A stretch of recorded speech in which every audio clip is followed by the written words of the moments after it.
Hey friends, are you thinking about touring homes without signing any paperwork? Well, think again. The new real estate laws have changed the game for sure, and skipping a buyer brokerage agreement could definitely cost you big time.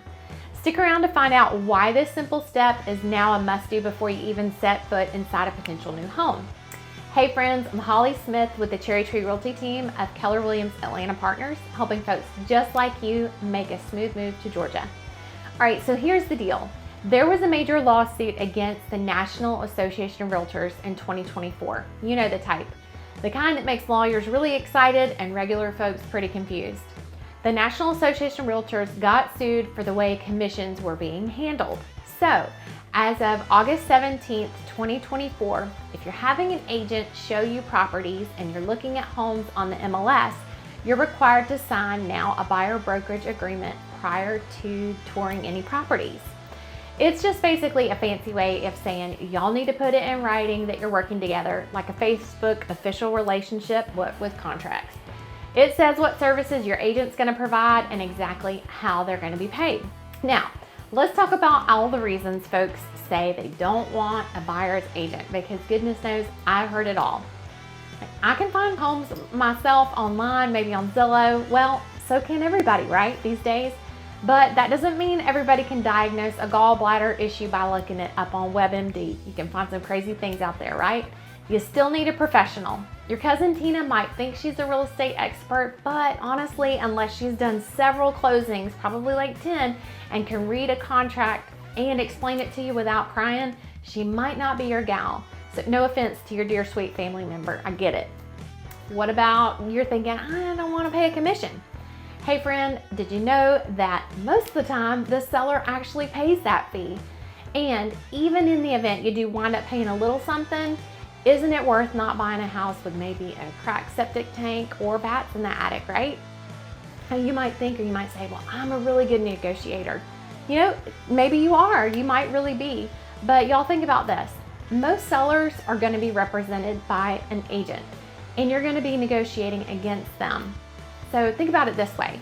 Would you enter into divorce proceedings with your future ex having a lawyer, but you don't hire one because you want to save money? If you go to the listing agent to buy a property, this is considered dual agency, basically, where they represent both parties.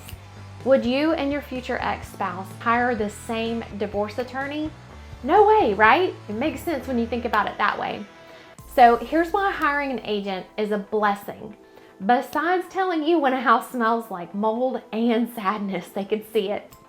They know the market, just like your grandma knows every single person at the church. Agents know what's going on, and they can advise you on fair pricing. They can negotiate really good because they know it. Agents know the terms that are going to work to your advantage. They handle paperwork like a pro, so you don't end up signing something that says you're going to adopt the seller's pet snake, or that they can stay for 2 weeks rent-free after you've purchased the home.